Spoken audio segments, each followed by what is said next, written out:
Necronomicon Dawning of Darkness. You know, this was this was different. Now, this game, if my notes are a little right here because I was writing them up the other day. See, it was released in 2000, originally in France, and came to North America in 2001. Now, it is set in. It was released for PlayStation and PC. And it was set in 1927, Rhode Island. I'll admit this is pretty much typical for anything of Lovecraftian works. Anything with Lovecraftian tended to be set up in the New England area.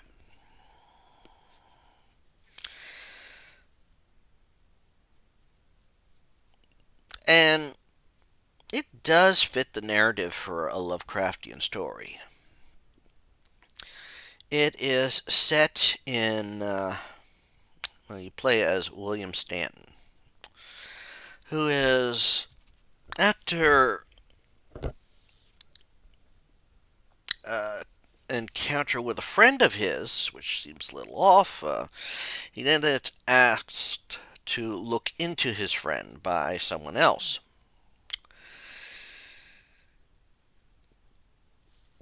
Now, this game works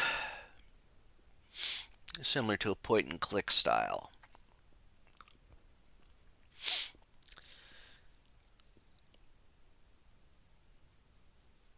which doesn't help it much.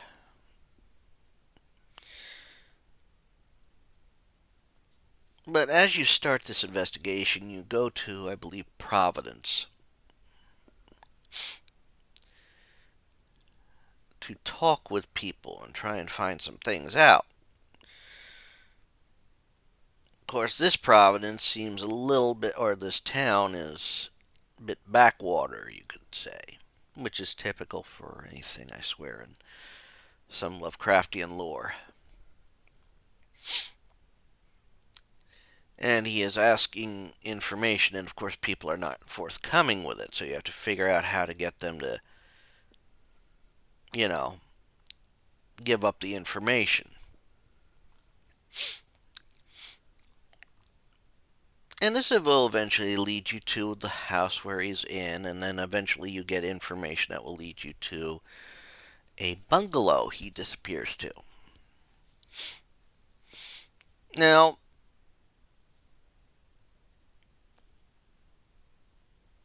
you learn to, you know, in this beginning, it's more, you're getting exposition for the story.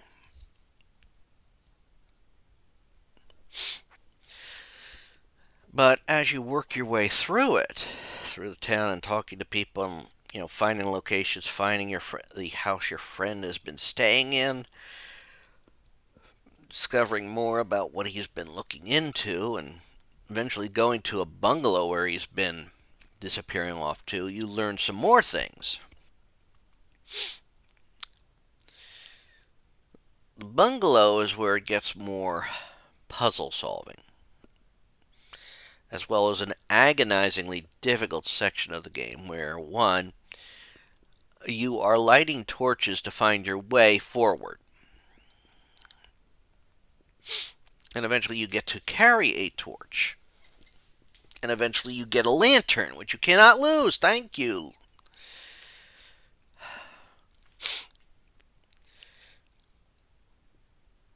But this is a frustrating section. Because not everything is outright told to you. Not outright. There's nothing where you could highlight and you get a word or something like that.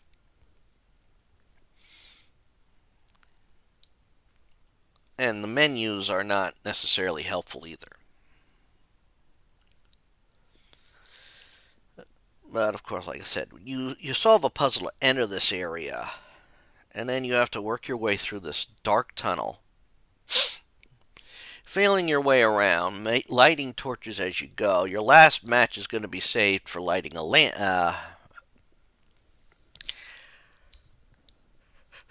for lighting candles or getting a lantern. You'll also find a lighter. And then you have to deal with this room. No saving in this room. Full of pits with strange monsters in them.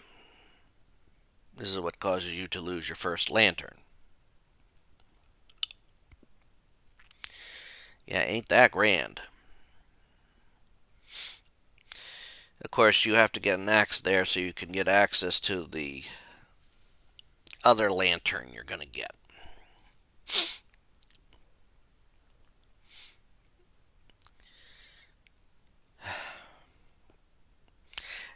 And this is very tricky because you can only light...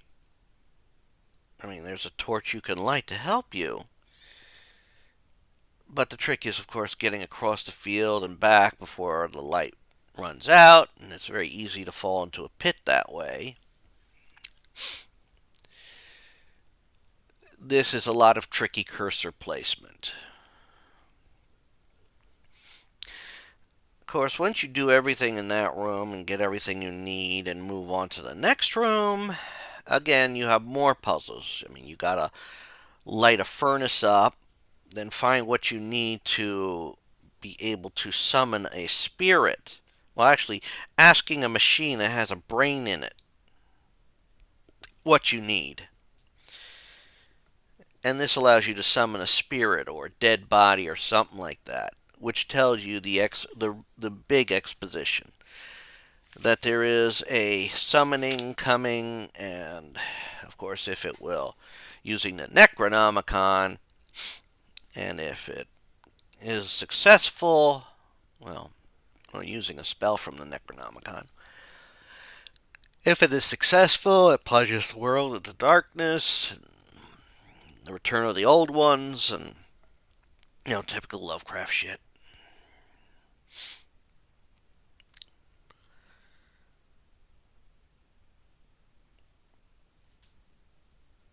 So you have to head to a library to find the location of where this summoning is to take place, which means you have to hunt down books that will translate this.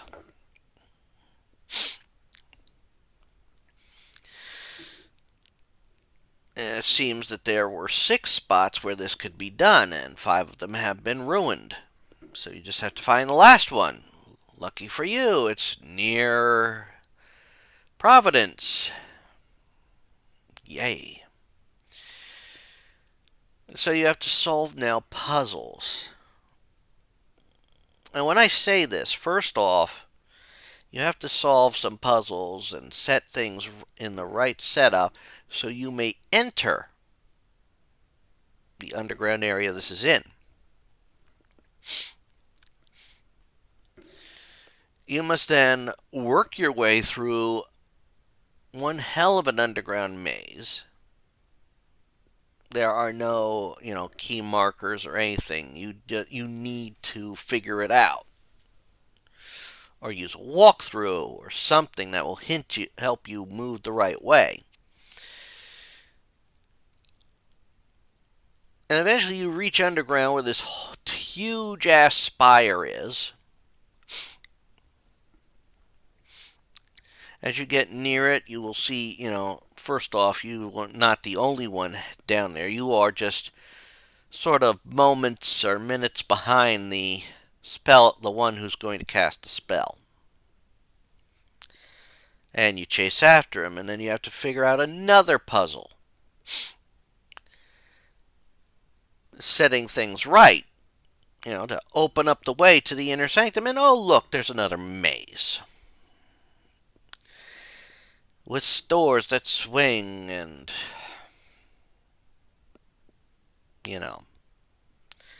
eventually you will reach a door. that you will have to hit switch buttons in order, in the correct order, to open the door.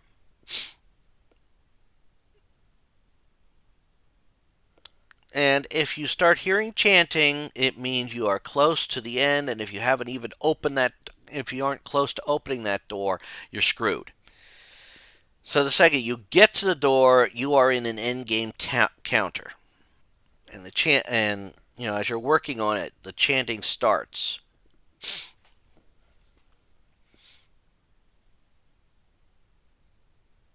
Again, there's no saving the game during this part, I don't think. It would be kind of pointless to save it at this point. And so, you work your way through it and finally defeat.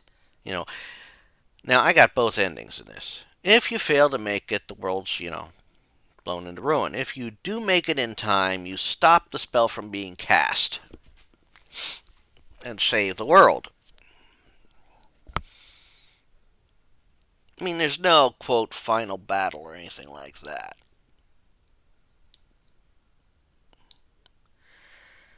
And that's pretty much it. That's it. This is, if you know what you're doing, this is a very short game. And to be honest, I wasn't even using I was using a universal hint system when I was playing this, so I was doubling back and trying to figure certain things out that didn't make sense.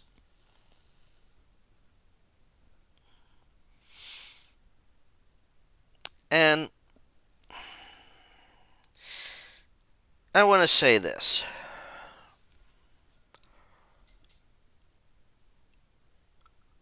There are certain parts of this game that move very quickly. I mean, between getting out of those tunnels and then going to the library, you will have an intermediate section where you talk with your friend and discover how lost he is, and then shoot and kill him.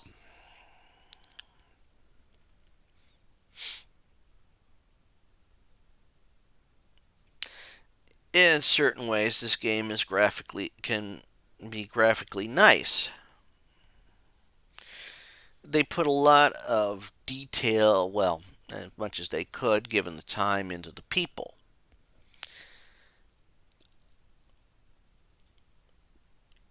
But the style of the people doesn't seem to match up too well with the graphics of the buildings and that.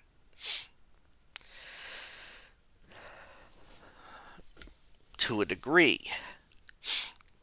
The story, it's decent. Needs a little more exposition or something.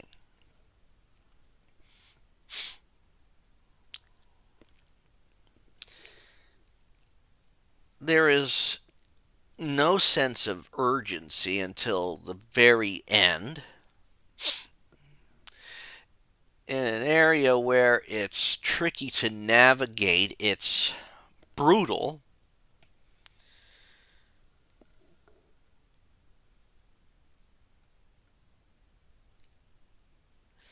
Some puzzles are not as straightforward as they look. And those that aren't straightforward are just devilishly tough.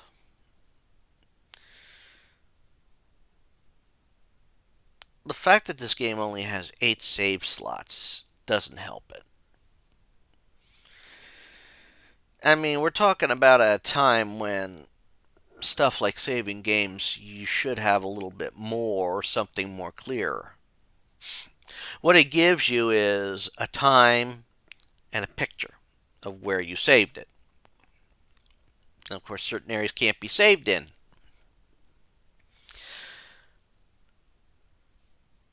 I think there's certain things that can be, once you get an alchemy kit and everything's in there, and you don't necessarily think to look in there ahead of time.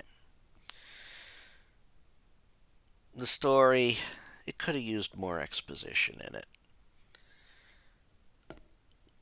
not everything is clear cut.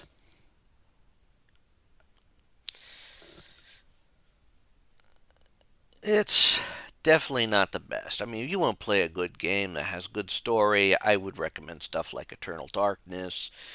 I would recommend Call of Cthulhu. I would recommend Call of Cthulhu Dark Corners of the Earth.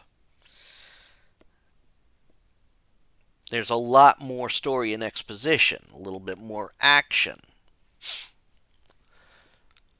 I mean, your character, Stanton, is not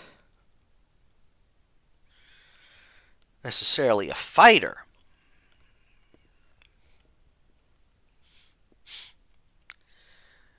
And I find it hard to believe that he stays in this attire the whole time.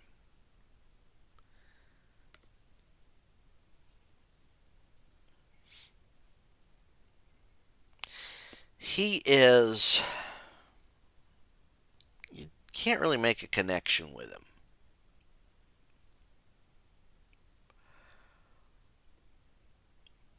I mean, you have to be able to at least connect to your protagonist in a game. I've seen worse, though, which is Prisoner of Ice. Much worse. Much worse.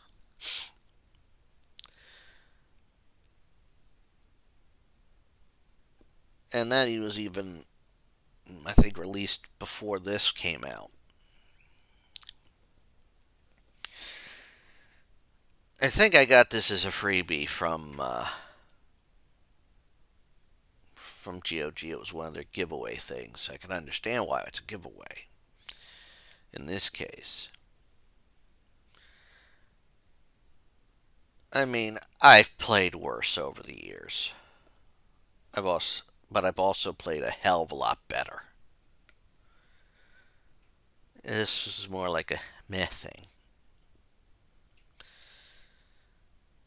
But that's all I'm going to say about this game. I can't go much longer. I can't pad this out. As always, is a Rich Kale here on YouTube, Rich Gen X elsewhere. And thank you for listening to me gripe about this game. Bye.